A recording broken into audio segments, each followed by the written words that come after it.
boa noite, queridos irmãos e queridas irmãs. Bom, então agora a gente vai à nossa introdução.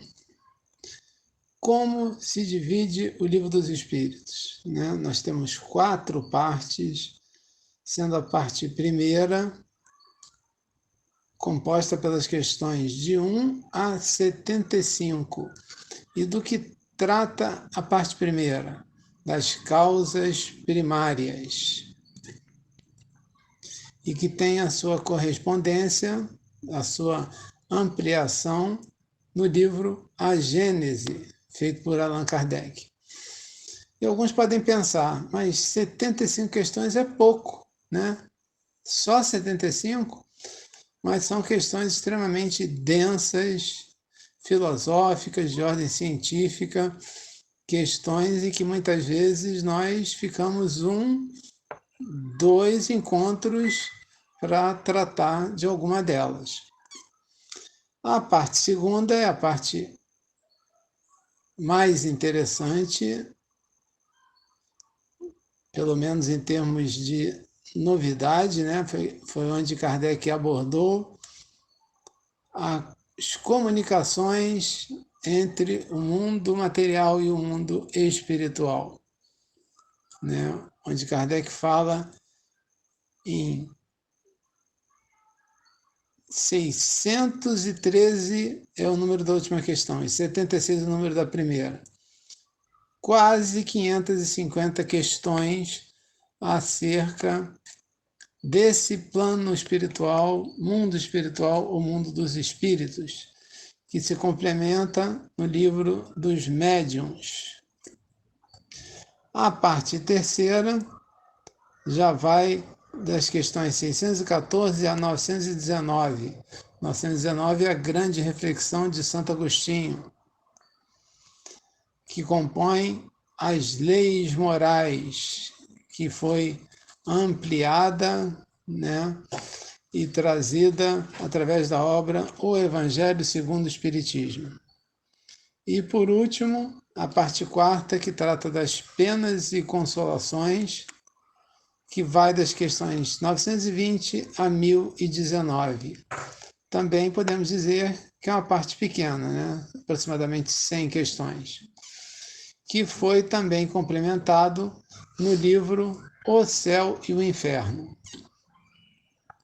E quem quiser se aprofundar um pouco mais na doutrina espírita, tem o livro As Obras Póstumas de Kardec, que foram escritos, né, que ele fez de forma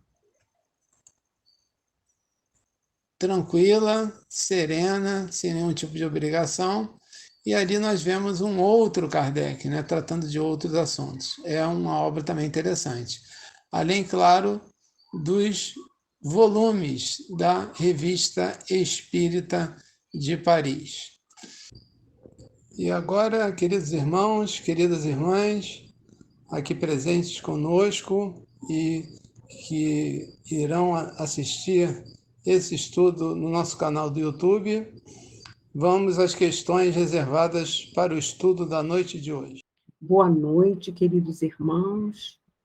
Nós vamos dar início ao estudo da noite de hoje, da parte segunda do Livro dos Espíritos, capítulo 6, da vida espírita, o subtítulo Percepções, Sensações e Sofrimentos dos Espíritos. Nós estamos na questão 249. Kardec pergunta se os espíritos percebem os sons, né? E a espiritualidade responde: sim, percebe mesmo sons imperceptíveis para os vossos sentidos obtusos. Ou seja, certamente a espiritualidade estava se referindo aqui aos espíritos evoluídos, não é? E é importante que nós nos lembremos que esses espíritos, eles, na realidade, se comunicam através do pensamento, né? Mas, por isso, eles não necessitam do som para a comunicação, né? Mas a percepção dos sons nos ambientes é muito importante para que esses espíritos possam integrar-se naquele ambiente que ele estiver atuando, visitando. Então, vamos exemplificar, tá? Quando o espírito de luz adentra bares, locais barulhentos, não é? Ele precisa adentrar muitas vezes nesses locais para entender o porquê alguns irmãos estão viciosos na bebida, em qualquer coisa.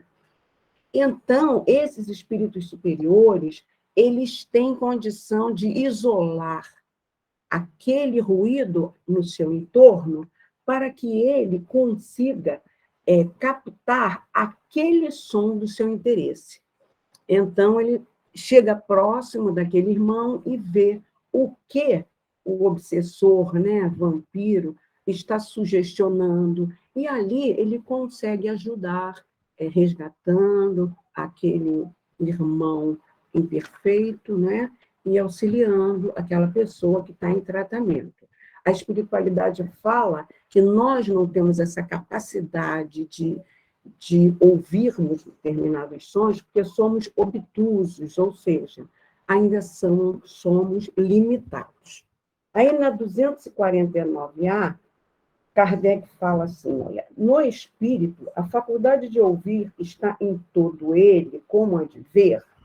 Então, mais uma vez, a espiritualidade aqui vai dizer, todas as percepções constituem atributos do espírito, e lhes são inerentes ao ser. Quando o reveste um corpo material, elas só lhe chegam pelo contato dos órgãos, ou seja, no nosso caso, os olhos, né? Deixam, porém, de estar localizadas em se achando ele na condição de espírito livre. Nós vimos isso a semana passada, né? O espírito desencarnado é por todo o corpo perispiritual, que ele capta as percepções, né? Agora, obviamente, que os espíritos mais apegados à matéria, eles têm dificuldades de captar as percepções, eles não conseguem. A gente pode entender isso lembrando lá do André Luiz, no umbral, que Clarencio passava toda hora ali perto dele, querendo resgatá-lo, mas ele não conseguia ver, não conseguia ouvir, não é? E quando ele muda de sintonia em hora, aí ele passa a ver. Agora, como ele estava apegado ainda às coisas da matéria, o que ele ouvia? Ele ouvia o que estava naquela vibração material, aqueles espíritos trevosos do umbral, o chamando, o acusando de suicida, entendeu? Então, a gente precisa entender isso bem direitinho, né? O espírito Miramês, ele nos esclarece que o espírito carregado de paixões mundanas, ou seja, né, ódio, inveja, ciúme, egoísmo, orgulho, ele cria em torno de si uma crosta, né, de forma que seus pensamentos giram em torno de si, como os elétrons em torno do núcleo atômico. Eles são pesados, sem condições de avançar. Então, precisamos trabalhar no presente a nossa reforma íntima, né? E amar o nosso próximo, para que consigamos atingir esse patamar de espíritos evoluídos um dia, não é verdade? E assim, a gente nota que a nossa meta reencarnatória é a evolução espiritual. Estamos aqui para isso, para que um dia consigamos alcançar, como Miramês fala, o ministério dos anjos. Tá bom? Vamos a 250. Isso, Paulinho, os espíritos pés de chumbo. A 250.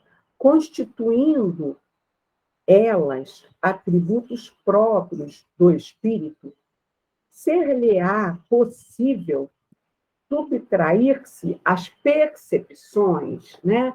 Então, a gente já viu que as percepções do desencarnado é através do seu perispírito, né?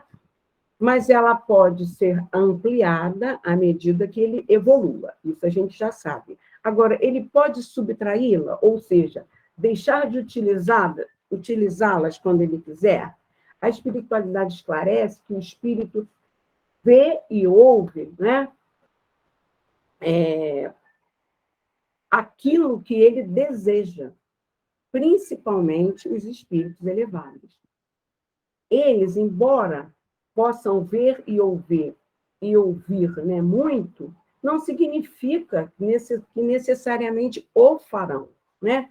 Se eles mesmos, tendo condições, pelas suas percepções, não desejarem ouvir e ver em determinadas coisas ou situações, eles podem fazer isso. Mas os espíritos inferiores, não. Que têm restrições em suas percepções, por estarem apegados à matéria, eles ouvem e percebem aquilo com o qual se sintonizam, entendeu? E aí a espiritualidade diz que, às vezes, a seu mau grado, né, ele é obrigado a ouvir alguma coisa que ele não quer. E a gente vai encontrar isso, gente, no trabalho de desobsessão, quando chegam aqueles irmãos dizendo que não queriam estar ali, que foram levados até ali amarrados, entendeu? Mas o Pai Misericordioso permite que eles cheguem ali porque eles têm necessidade de ouvir o que ali será dito para que eles saiam, né, dessa condição de inferioridade em que eles se encontram. E aí, mais uma vez, o Espírito Miramês vai esclarecer que nós temos uma escala evolutiva, né? Mesmo dentro de espíritos evoluídos, tem uns mais, outros menos evoluídos. Mas há os espíritos medianos, que mesmo tendo condições de ver e ouvir determinadas coisas, que ele deseja saber, ter conhecimento, se não for útil para ele, né, essa percepção visual pode lhe ser retirada para o seu próprio bem, entendeu? E ainda que no mundo espiritual há regiões de espíritos inferiores, né, que esses espíritos perderam, alguns deles, quase que por completo, as suas faculdades pelo mau uso desses dons divinos, né? Então, meus irmãos, a gente vai ver que eles vão recuperar só através dos processos reencarnatórios, né? Doloridos, como a gente viu naquele exemplo, algumas aulas atrás, do livro Pontos e Contos, do irmão X, do Grande Cabeça, né? Que utilizou mal o pensamento, e que era um advogado bem-sucedido, e reencarna como um problema da hidrocefalia, porque aí ele vai ter condição de, por ficar um certo tempo sem utilizar esse pensamento para se comprometer, ele vai saber bem utilizar depois esse pensamento, esse som que ele emitir, entendeu? Então, o que precisamos todos nós entender é para hoje reforma íntima, estudo, aprimoramento espiritual, desenvolvimento do amor, tá? Agora, nós vamos para a questão 251. Kardec pergunta: são sensíveis à música os espíritos? E a espiritualidade responde: aludes à música terrena? Que é ela comparada à música celeste, a esta harmonia de que nada na terra vos pode dar ideia. Uma está para a outra como o canto do selvagem para uma doce melodia. Não obstante, espíritos vulgares podem experimentar certo prazer em ouvir a vossa música, por lhes não ser dado ainda compreenderem a outra mais sublime. A música possui infinitos encantos para os espíritos, por terem eles muito desenvolvidas as qualidades sensitivas. Refiro-me a música celeste, que é tudo o que de mais belo e delicado pode a imaginação espiritual conceber. Então, aqui a espiritualidade mostra que a música celeste é infinitamente mais bela. Quando ela compara, né, é como se fosse o canto do selvagem para uma doce melodia. E assim, a gente vai parar para refletir que essa comunicação foi dada no tempo de Kardec, século XIX, em que a música que era ouvida, principalmente, era música clássica. E a espiritualidade já dizia que estava distante da beleza da música celeste. Imagina nos tempos de hoje, não é? Quando a gente tem melodias agressivas, a gente tem letras que falam ou cultuam valores menos dignos, meus irmãos, né? Que nos levam, né, à conexão com um baixo padrão vibratório. Então, ficamos extremamente ao oposto da música celeste que nos conecta a planos superiores. Então, a gente precisa se isolar disso. Se tivermos num ambiente que tocar uma música dessa, a gente deve entrar em oração para quebrar aquela sintonia e fazermos tipo aquele isolamento, né? Ali. Às vezes a gente está num 15 anos, que volta uma música assim, entendeu? Então a gente precisa ter artifícios de se isolar. Agora, na Revista Espírita de maio de 1858, numa das manifestações que nos falam como é Júpiter, Mozart se faz presente e fala da música sublime que lá existe, né? Então, ele hoje é habitante de Júpiter. E ele fala que lá não há instrumentos musicais, que é a própria natureza que faz a música, que é ouvida por quilômetros de distância. Aí eu trouxe para vocês um pequeno trecho dessa comunicação. Mozart diz: onde habito, há melodia em toda parte, no murmúrio das águas, no ciciar das folhas, no canto dos ventos, as flores rumorejam e cantam. Tudo produz sons melodiosos. Aí ele recomenda: sê bom, alcança esse planeta pelas tuas virtudes. E no final dessa comunicação, ele fornece uma pérola. A música religiosa ajuda a elevação da alma. E a gente vê nas casas espíritas, né, o quanto auxilia a música, né, colocada ali baixinha, de boa qualidade, auxilia nos trabalhos. O nosso mentor Ramatiz, através de Hercílio Mais, no livro Elucidações do Além, ele tem um capítulo que trata da música nos trabalhos mediúnicos de efeitos físicos. E aí ele fala num trechinho o que segue. As ondas sonoras estimulam e combinam-se com as vibrações perispirituais dos desencarnados, resultando, assim, maior exudação de ectoplasma do médium e das energias vitais dos presentes. Agora, o espírito Miramês, ele vai nos esclarecer que as melodias do céu, elas ainda não podem verter-se para a terra como elas são, porque faltam faculdades despertadas no homem para a sua profunda apreciação. Que a música está em todo o universo, que é uma arte universal, que o universo expressa a melodia de Deus. E aí, sobre a influência da música nobre nas almas, através da psicografia de Chico, Emmanuel nos fala no livro O Consolador, no item 167.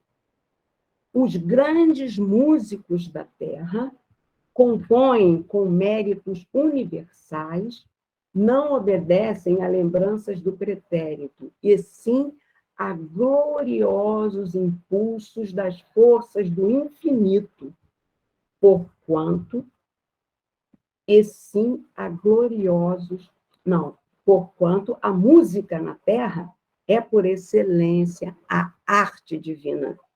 Que possamos nos esforçar, meus irmãos, por nossa evolução, vivenciando o amor ensinado por Jesus, porque o amor de Jesus é a música de Deus. E a última questão que ficou para eu abordar é a 252. Kardec fala: são sensíveis os espíritos às magnificências da natureza? E a espiritualidade responde: tão diferentes são as belezas naturais, né, dos mundos, que longe estamos de as conhecer.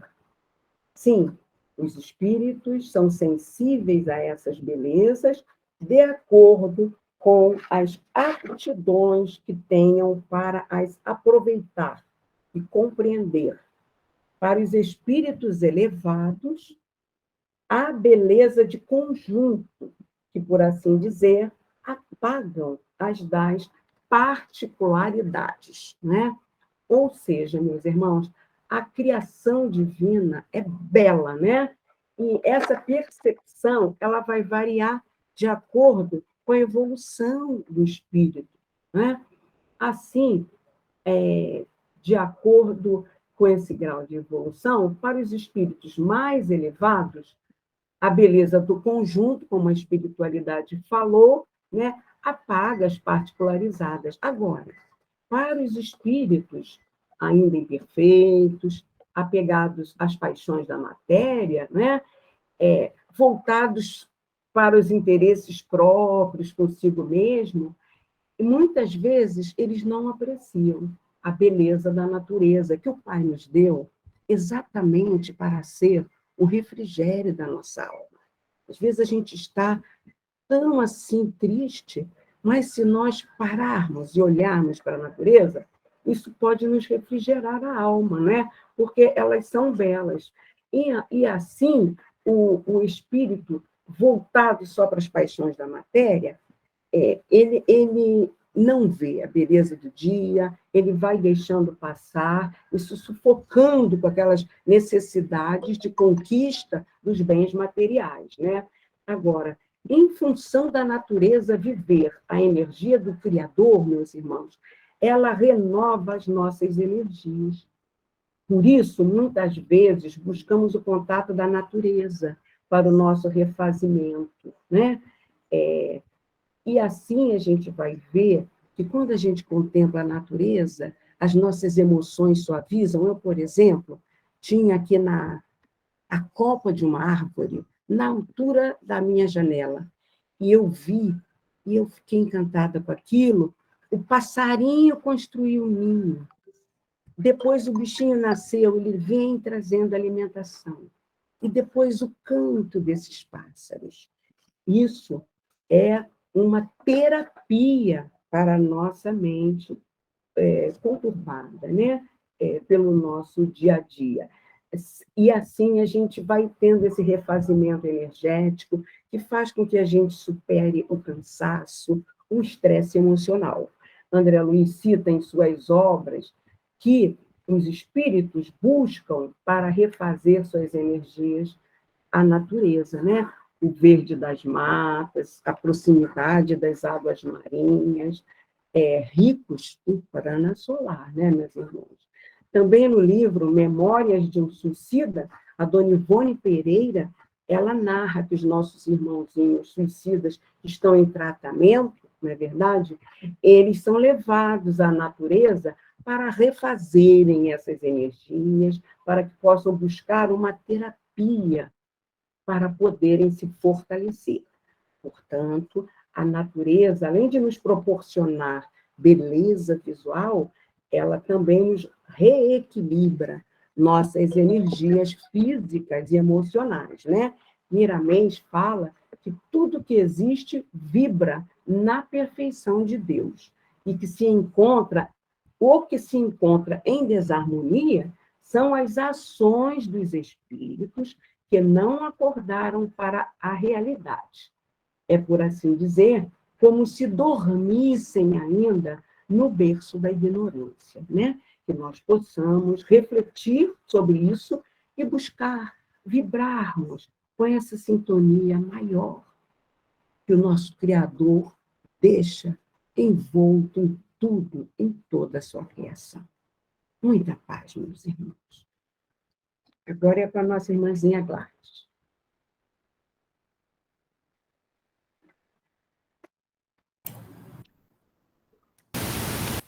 É o Vidal. Ah, é o Vidal, né, a Gladys, não?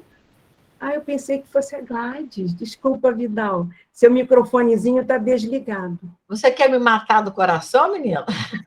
Não, o Paulo tinha dito que era eu e você. É, mas eu avisei a ele que eu ia... Se vocês quiserem, estejam à vontade. Desde que eu consiga cumprimentar o senhor Eiga, que eu não vejo há tanto tempo, eu estou feliz. Boa noite.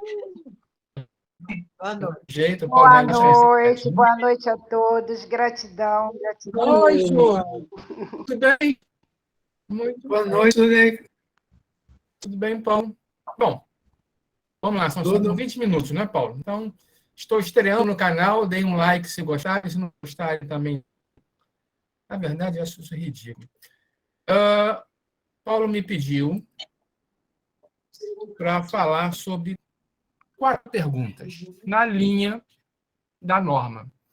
E, tal como a norma, eu tenho que comentar que foi uma tarefa difícil para os espíritos superiores responderem perguntas genéricas, já que a quantidade de categorias de situações varia quase que infinito.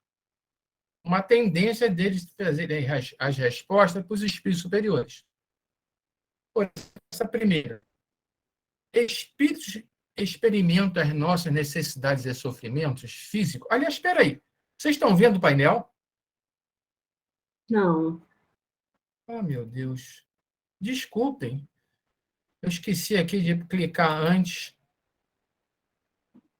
Apresentar tela inteira. Não, eu quero apresentar uma tela aqui com as perguntas.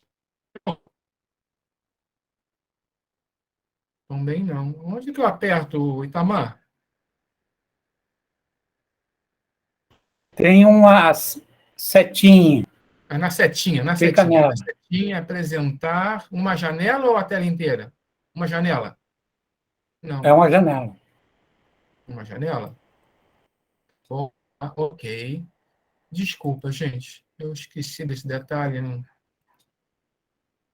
Aqui, estão vendo? Apareceu para vocês? Sim. Estão me escutando? Eu não estou escutando vocês. Estamos. Perfeito, Vidal. Então, tá bom, porque aí eu parei de ver vocês, né? Então, eu coloquei aqui o texto do Livro dos Espíritos, transcrito, ipsilítere, para que a gente possa acompanhar melhor. Primeira pergunta é: os espíritos experimentam as nossas necessidades e sofrimentos físicos? Resposta: eles os conhecem porque os sofreram. Não os experimentam, porém, materialmente. Os outros são espíritos.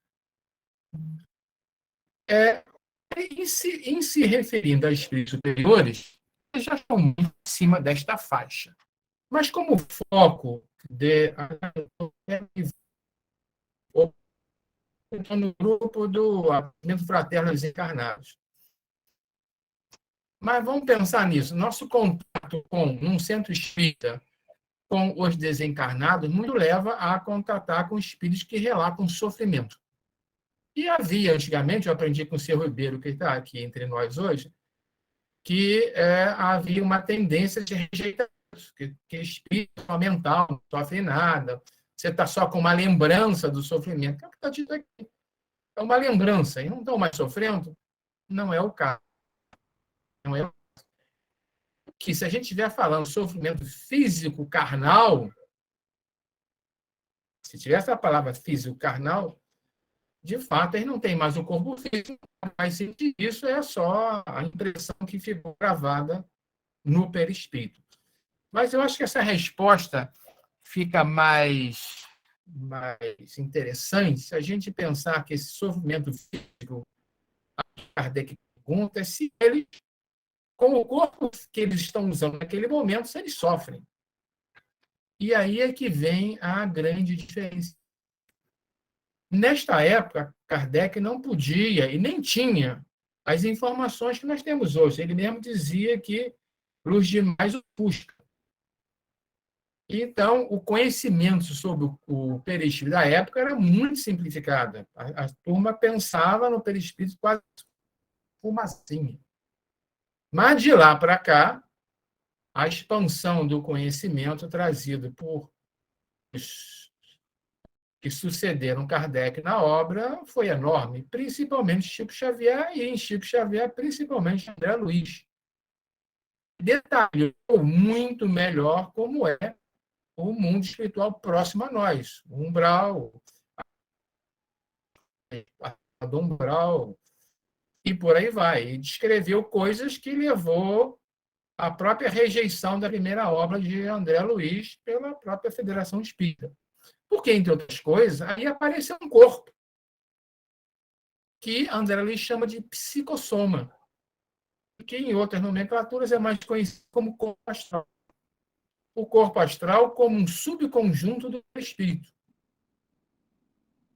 Então, aqueles espíritos que se manifestam no centro, normalmente em sofrimento, eles estão de posse do corpo astral, que para eles é como se fosse um corpo físico. E fazem sensações agradáveis e dolorosas para eles, conforme o estado em que eles estão. Mas se pensar no espírito avançado, um espírito que já tenha passado pelo fenômeno da segunda morte, por exemplo, na segunda morte, o espírito se livra também do corpo astral, se livra também do psicossoma. E ele vai ocupar o corpo mental. Eu vou trocar aqui o slide, um trecho meio difícil. Que não entra? Um livro meio difícil de André Luiz, que é Evolução em Dois Mundos. Entrou. Onde ele fala especificamente do corpo espiritual, como sendo o psicossoma, e também do corpo mais sutil, que vem imediatamente após, que é o corpo mental. E aqui ele define o psicossoma, o corpo espiritual, como a matriz do corpo físico. O corpo espiritual não é um reflexo do corpo físico, é o inverso. O corpo físico reflete o espiritual. Um corpo mental. Então, se a gente fizer essa pergunta, 253, e quiser responder em relação a um espírito que já perdeu também o corpo astral, o corpo mental, será diferente. Você gosta do que está no livro dos Espíritos.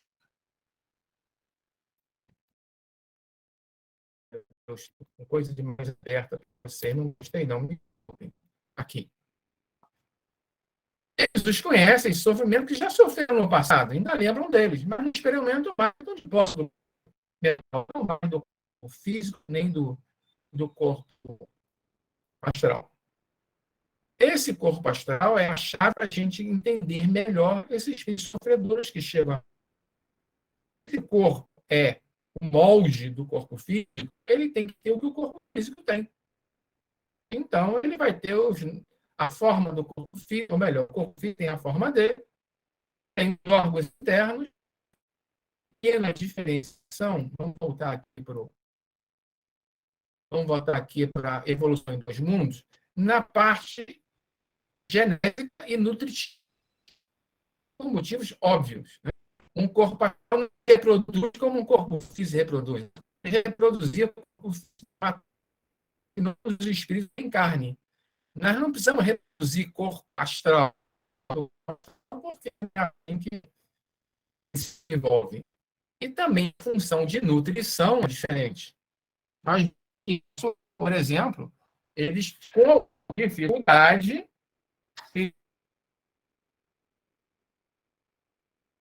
eles passaram a alimentação mostrando que até mesmo eles, quando descem para tentar aplicar sucos, porque naquela se em volta não correspondem. Muito bem. Então, ocupando o corpo astral, mas vamos ver, ele vai ter, poderá pesar tempo, o corpo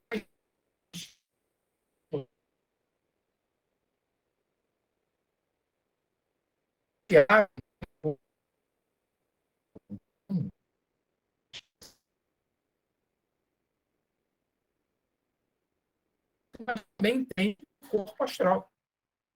E o físico não acaba com o vício, aí é o contrário. O corpo físico, ele serve de barreira para as sensações do corpo astral. Quando um viciado desencarna, a síndrome de abstinência é muito maior quando ele está de posse apenas do corpo astral. Porque o corpo físico minorava um pouco aquilo. Então, ele vai sofrer muito mais pela falta do álcool, pela falta do fumo, pela falta das drogas. E por aí vai, seja qual for a origem do seu vício. Então, se nós estamos falando de um sofrimento que pode ter por origem o corpo astral, ele vai sofrer, sim. Uma pessoa, por exemplo, 2 tipos de situação. Morri por uma bala na cabeça. Essa bala na cabeça foi um assalto. Eu saí meio traumatizado, fui socorrido e fui embora perfeito, íntegro. Agora, eu me suicidei atirando na minha cabeça. A minha vontade de me destruir, de me aniquilar, chegou no corpo astral, que ele é ideoplasmático, ele é afetado pela mente. Então, eu consegui destruir não só a minha cabeça física, carnal, como eu consegui desestruturar a parte equivalente do corpo astral. Então, eu vou levar o sofrimento do suicídio para o plano astral. E vou sofrer, sim. Não é uma imaginação, não é uma lembrança do ato do suicídio, embora essa lembrança até fique rodando continuamente em loop ali. Ok, vamos voltar então agora para a questão seguinte. Aí ele começa a tratar de coisas mais leves. Eu quis dar exemplos mais fortes. Se quiserem interromper para alguma pergunta, eu acho que nós temos tempo. 254. E a fadiga? A necessidade de repouso? Experimentam-nas? Não podem sentir a fadiga como a entendeis. Consequentemente, não preciso de descanso corporal como vós, pois não possuem órgãos cujas forças devam ser reparadas. De novo, está falando de um espírito superior. Embora, mesmo aí no nível de um nosso lar, a turma já tende a dispensar o sono, né? As falantes espirituais fazem atendimento à noite, preferencialmente porque a gente está mais disponível aí para alguns tipos de trabalhos. O espírito, entretanto, repousa no sentido de não estar em constante atividade. Ele vai descansar, ele vai usufruir de algum lazer, porque ele não vai ficar mentalmente ocupado o tempo todo. Ele não atua materialmente. Sua ação é toda intelectual. E, de novo, aqui está falando de um espírito que não possui mais o corpo astral, um espírito superior. Aí sim, a ação é toda intelectual. Ele está no corpo mental, puramente. E inteiramente moral o seu descanso. Que arrisco dizer que momentos há em que o seu pensamento deixa de ser tão ativo quanto de ordinário. E não se fixa em qualquer objeto determinado. Ele está com uma ação mental lá, está ocupado com alguma coisa, usando a sua mente para fins produtivos e caritativos, e, de repente, ele para com aquilo e vai ter uma atividade mais prazerosa. É um verdadeiro repouso, mas de modo algum comparável do corpo. E, nesse caso aí, do corpo físico. A espécie de fadiga que os espíritos são suscetíveis de sentir guarda relação com a inferioridade deles. Aí agora ele generalizou, agora sim. Quanto mais elevados, menos precisarão repousar. quanto mais grosseros e materializados forem os seus corpos astrais, mais eles poderão se cansar e vão precisar de repouso, sim. Então, há um grau relativo aqui grande a ser considerado. Continuando. 255. Quando o espírito diz que sofre, aí é aquela questão que nos afeta mais diretamente no atendimento aos desencarnados. De que natureza é seu sofrimento? A resposta aqui é meia não atualizada com o que a gente sabe hoje. Angústias morais que o torturam mais dolorosamente do que todos os sofrimentos físicos. É verdadeira, não está errada. O espírito não está errado. As angústias morais falam mais alto. Né? A consciência fala mais alto. A dor da consciência, quando desencarnado, ela é mais forte. Ela é muito, assim como aquele exemplo que eu dei do viciado, que quando perde o corpo físico, ele sofre mais. Né? Se alguém hoje tem algum problema de consciência, se a consciência hoje incomoda com algum feito indevido, o conselho é seguir o que Jesus disse. Para tudo, vai e reconcilia-te com teu irmão. Porque se deixar para depois, esse problema que você já está te culpando hoje, aí vai ser uma tortura depois. Em memória de um suicida, tem um exemplo de um espírito que ele tinha assassinado a esposa por estrangulamento, com as mãos. Depois se suicidou. Quando ele se prepara para reencarnar, nessa preparação, a volta a angústia de voltar a estar na matéria, de reencontrar aquilo tudo, ativa as lembranças daquele momento e a própria mente começa a atrofiar as mãos. Ele começa a perder o uso das mãos. Ele sabia que ele iria nascer num corpo físico aleijado, sem uso das mãos, porque a sua própria angústia moral levou a isso. Foi um mecanismo de compensação automático dele. Ninguém fez isso por ele. Ele mesmo fez isso por ele. Aí essa questão do sofrimento moral é muito grande. Por último, como é, então, que alguns espíritos têm queixado de sofrer frio ou calor? Aí a Kardec aqui vai numa questão bem mais cobezinha, né?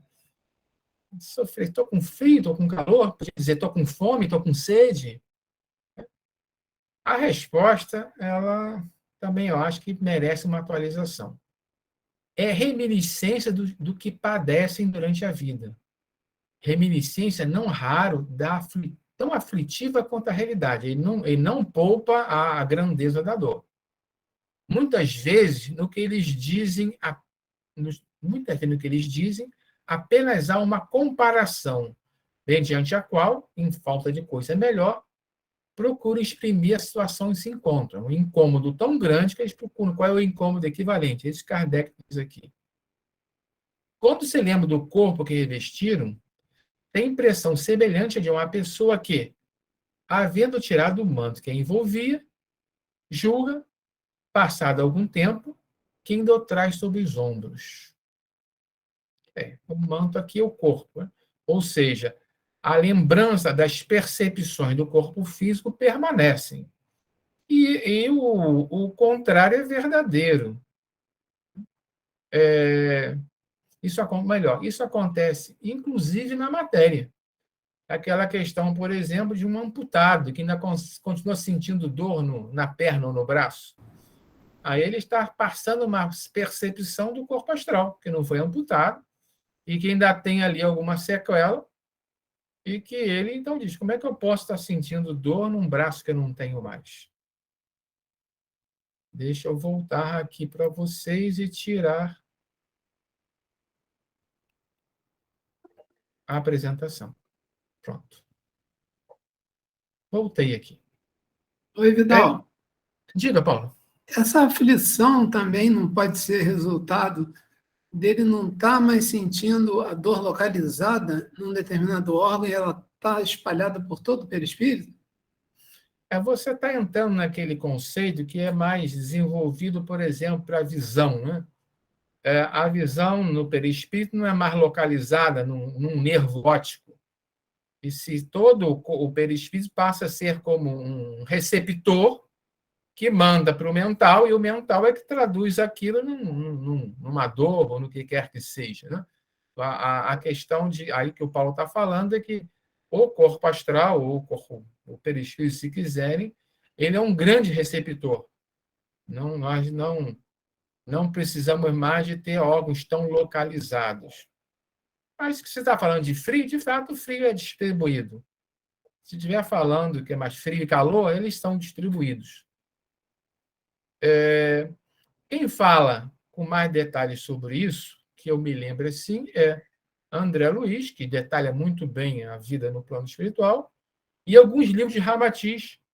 Tem um livro de Ramatiz, inclusive, com um capítulo sobre isso, sobre a visão do corpo astral, onde ele detalha essa questão que o Paulo falou do perispírito ter uma capacidade de captar a luz e distribuir para o mental de uma maneira abrangente. Mas aqui, falando em sensações mais localizadas, né? Fome, vício, sede. André Luiz tinha fome no astral. Ele comia plantinha lá, sugava aquela aguinha que estava lá no umbral. No astral não, no umbral, né? Ele relata coisas assim. Tem a ver, parte, com essa reminiscência que Kardec fala, mas a gente tem que pensar que corpo mais grosseiro esse espírito está usando. O mais grosseiro dele é o mental concreto. Então, não vamos pensar em nada que seja uma sensação desse tipo que é pertinente ao corpo astral. Desejos, emoções, sensações. Vamos pensar em coisas mais mentais. Se o mais grosseiro é o mental abstrato, nem o mental concreto tem mais. Agora, se nós estamos no corpo astral, e um corpo astral daquele grosseiro que nem levitar consegue, né? Que nem consegue volitar, que não consegue ascender a uma colônia mediana, que está lá no umbral inferior, em regiões que nem a luz do sol chega, aí esse daí está ferrado. Ele vai sentir muita coisa e vai sofrer muito, de todos os jeitos.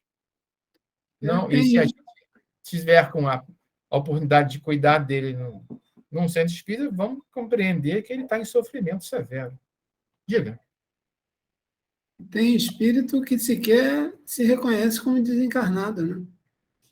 Essa é uma outra coisa interessante, que eu uso esse exemplo para mostrar como é a semelhança entre o corpo astral e o corpo físico.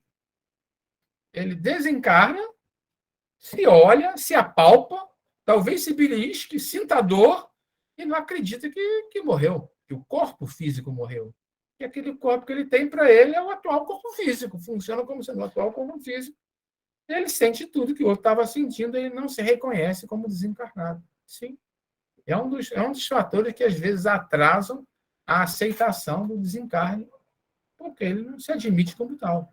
Ele imagina que morreu não é nada, é o pior de tudo, o que morreu acaba tudo, ou imagina que vai estar no céu, com anjinho, talvez com uma asinha, tocando harpa, essas coisas todas que não são verdade. Ele não consegue aceitar que a diferença é tão pequena. E, aliás, nisso está a misericórdia divina. Tá? Nem na morte é um salto. Ele vai parar num plano equivalente, mais ou menos, à situação dele, e não vai nem conseguir perceber direito o que aconteceu. Para terminar aqui, eu acho que nós estamos acabando, mas eu me lembro de um exemplo. Logo no início que eu estava na doutrinação, veio um espírito, nunca mais eu tive uma situação com essa, e olha que eu já doutrinei muitos. Ele era um glutão, ele era um viciado em comida, ele só queria saber de comida, ele mal escutava o que eu dizia. Ele era meio refratário à doutrinação, porque estava ali falando de comida, comida, comida. Aí eu usei o recurso e pedi ao mundo espiritual que mostrasse para onde ele iria. Imaginem, eu achei muito engraçado aquilo. Eu fiquei assim até meio cabreiro, confesso. O que o plano espiritual mostrou para ele? Mostrou um banquete. Mostrou uma mesa cheia de comida. que eu queria prender a atenção dele. Qualquer outra coisa ele estava rejeitando. Ele falou, tem comida? Nossa, eu quero. Pronto, eu quero, aceitou, se entregou e foi. Eu ainda pensei assim, pô, o pessoal enganaram o homem. Enganaram, rapaz, não é bem isso, não. Mas é válido, achei válido. Porque a Vidal, vida dele é o que ele estava em condições de aceitar, de receber, e depois lá completaram, explicaram o que faltou. Explicar, porque ele não estava em condições de entender, de aceitar. a gente leu ontem o capítulo Socorro Espiritual do Domínio da Mediunidade, em que a espiritualidade tem um aparelho que eles denominam condensador ectoplásmico. Eles transformam em imagem os pensamentos que o espírito deseja e quer. Então, só fizeram isso, né? Não enganaram o bichinho, não. Ou seja, até da nossa simples trabalho de doutrinação, tem muito equipamento ali rolando. Quando você diz, mostra aí, então deve ter alguém lá virando um botãozinho, né? Para sintonizar o foco da pessoa, aquilo que de fato chama para. Vai tocar ela, e eles tocam. Depois que o espírito é tocado, enquanto ele não é tocado, a doutrinação não aconteceu. Mas depois que é tocado, aí a mudança começa. Tem E uma o tocar fila aí, depende de cada um. Esse daí só foi tocado com uma mesa, um banquete. tem uma fila de gente aí querendo falar, o Hernandes, a Gladys. Cadê irmãozinhas? É o Hernandes. Como é que é? Eles falam direto ou eu tenho que tocar alguma coisa aqui? Eles falam direto, assim, primeiras damas, né, Gladys? Fale. Não, eu só vou dar, comentando aí tudo que vocês. Deixa eu atirar a mãozinha. Vocês estavam falando, tem 2 livros sobre esse assunto, muito bem explicado, que é o Perispírito, o que os espíritos disseram a respeito, do Gesiel Andrade, tem um também do Hernani Guimarães Andrade, e o Perispírito, aquele famoso do Zanil Zimmermann. Esses 3 livros... De quem? Zanini Zimmermann. Não, eu ia citar um daquele professor cearense que vai lá na Ramatiz. Não, eu não estou falando desse, eu estou citando mais 3 opções. Não, tá, é que eu citei mais um que fala, inclusive, em transplante no corpo astral. Mas tem tanto órgão que o cara faz transplante. É outro. Mas continue. Fala sobre esses 3. Termine. Eu já falei os nomes dos 3. Tá, ok. Tá, o Hernani Guimarães de Andrade, que é um estudioso do assunto. O Hernani Guimarães é o MOB, né? Poder Organizador Biológico. Né? O Gesiel Andrade e o Perispírito do Zanini, que é, vamos dizer assim, a Bíblia do assunto, né? Ali tem tudo. Quando a gente faz o curso de magnetismo, a gente aprende tudo isso. É aquele compêndio, aquele grossão sobre perispírito, né? Sim, senhor. Eu sei qual é. O livro é muito bom. Ele se junta, junta tudo que tem em qualquer lugar. Para todo mundo, né, quiser procurar, né, estudar. É só uma informação. A Gladys é uma grande estudiosa. Obrigado, Gladys. Não, porque eu fiz o curso de magnetismo, né? Então, e a gente dá muito isso, demais mesmo. Uhum. Obrigada, gente. Obrigado a vocês agora, né? Fala, Hernandes.